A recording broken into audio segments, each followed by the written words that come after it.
Push, woman! Push! The harsh voice of a bearded man urged as a whimpering woman gave birth on a dirty mattress in the confines of an underground laboratory. Get away from me!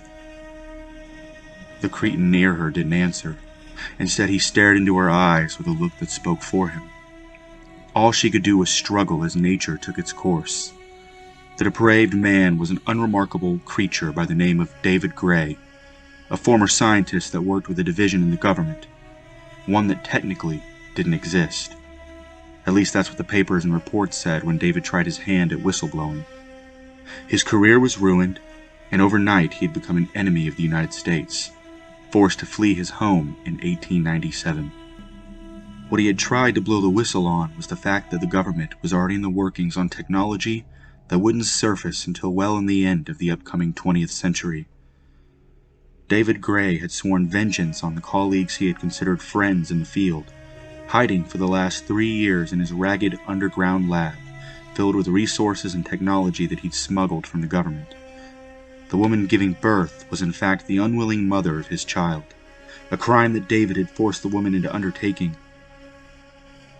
The government had little idea of just how many superhumans were coming into the world, most of them hiding out their entire lives to prevent being singled out. David had a theory that sooner or later the common man would have to fight for his survival in a metahuman world. Knowing this to most likely be more than a simple hypothesis, he planned on using the probable future to his advantage. Just a little more! Push! He snarled into the woman's ear. He loved the fact that she hated him for what he'd done to her. It was only 10 months previous that the crazed scientist had kidnapped her upon realizing she held meta-human qualities. He smiled, still remembering how excited he had been in the fact that she was a woman, allowing his limits to expand. Instead of only being able to experiment on the poor human being, he could impregnate her with his child, giving him another clip of ammunition against his enemies. And once a breakthrough with cloning came to fruition, David could dream of having an entire army at his disposal. The woman howled in agony as the soft, frail cries of a newborn filled the room, almost muted by his mother as she screamed even louder. Her fingernails were broken, shattered, and chipped by how hard she was cleaning the mattress. That's it! David encouraged her, in awe of witnessing the birth of a child, a situational emotion that every man recognizes. You're almost there, Thelina. Don't stop now! A few more eternal moments passed for the metahuman woman known as Thelina, and as soon as the child was fully exited and the cord cut, her head rested back on the mattress. Her dizzy eyes closed and her final breath was upon her, the result of hell-like experimentation for over 9 months. You will pay for what you've done to me, she told David in a raspy, painful tone as he held the baby boy. I promise. The madman simply smiled as she then died, very positive that any threat she could have been to him died with her that horrible night. Hush, hush, he softly told the crying baby. We have plenty of time for your pain.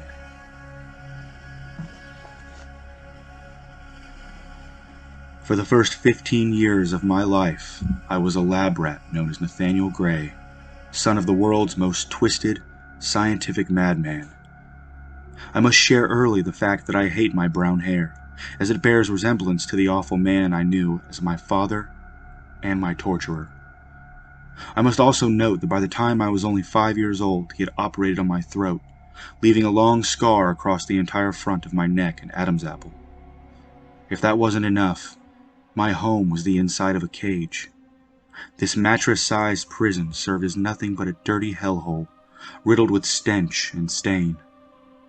Whenever I would try to stand up in my cage, he would poke a crude stick between the bars and zap me with an electric tip. It left burns all over my ribcage and thighs, nothing but constant reminders of my confusing existence. Why would a man birth a son, only to kill him? Of course, I don't ask that question anymore, not since I was 7, when he nearly burned me alive with a charge of electricity. He insisted that my body could become a battery and would give me more power. There was nothing about my powers that were wondrous or magnificent. Sure, I could probably smash another human being with minimal effort, and my body could absorb energy, but those were the real reasons I was under a constant microscope and on a surgical table. He was luckily smart enough to create a cage that I simply couldn't break, leaving escape impossible. I would always find a needle being poked in the back of my neck whenever I was near sleep.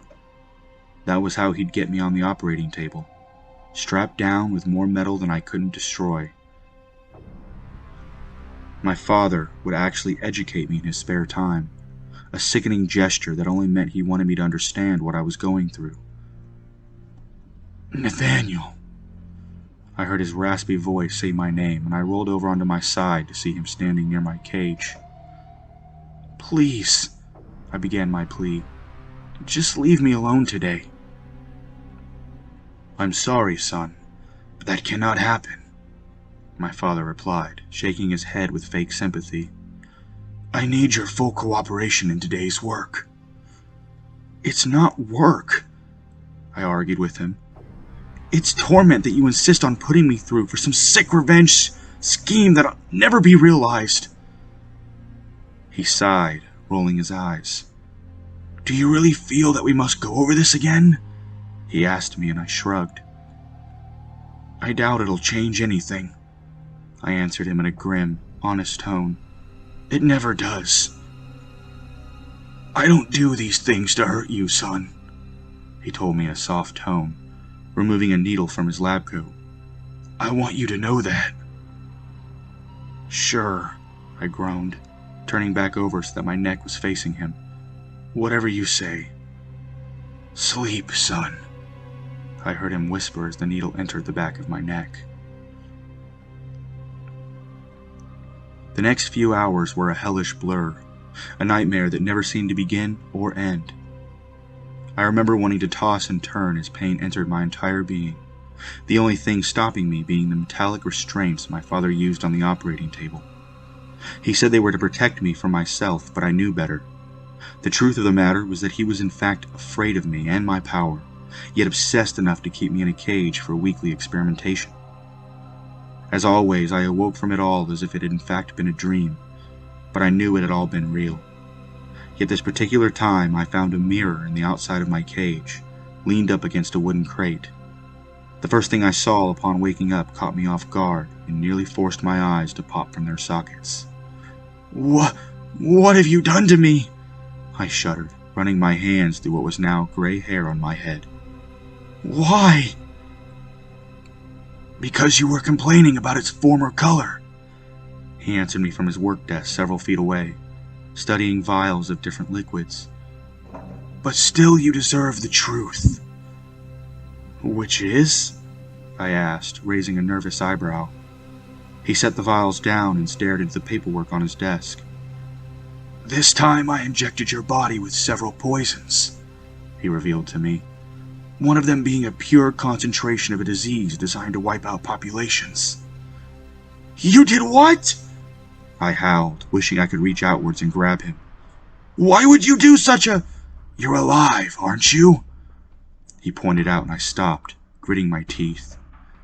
"Your body absorbed the toxins and instead made itself immune to them. Don't you know what that means? It means you can't die like the rest of us normal folks." "That doesn't justify what you did," I snarled in reply. "And it doesn't explain why my hair is grayer than an old man's." "I won't live to see the day that my work is justified," he snapped at me, shoving all the paperwork off his desk. "But you just might, Nathaniel." "Then let me out of this cage," I urged him, anxious to tear him in two. "I'll make sure that day comes very soon." "How dare you threaten me?" the crazed scientist growled, standing up out of his chair. "I am what gave you life. I am what made you what you are." "All I am is a lousy lab rat," I threw at him, ignoring his delusions of grandeur. "You've made no achievement with me." The man's expression darkened as his eyes narrowed. "One day, Nathaniel," he said to me slowly, "you will be so much more than this world can anticipate." "You've never once asked me if that's anything I ever wanted." I shouted at him suddenly, pure rage racing through my heart. "Everything you've ever done to me has been nothing but atrocious and horrible. Shut your mouth, right now!" He barked at me and I turned back over on my bed. "I am shaping you into something necessary, son. Something to ensure your mother didn't die in vain." I quickly shot my head back and looked right into his cold, heartless eyes. "You've always refused to admit I even had a mother, sometimes implying that I was created rather than born." My eyes narrowed and nothing but hate coursed through me. "What kind of sick game are you playing with me?" That's when the crazed scientist smiled at me for a few slow moments. "This isn't a game, Nathaniel," he spoke softly. "This is merely preparation.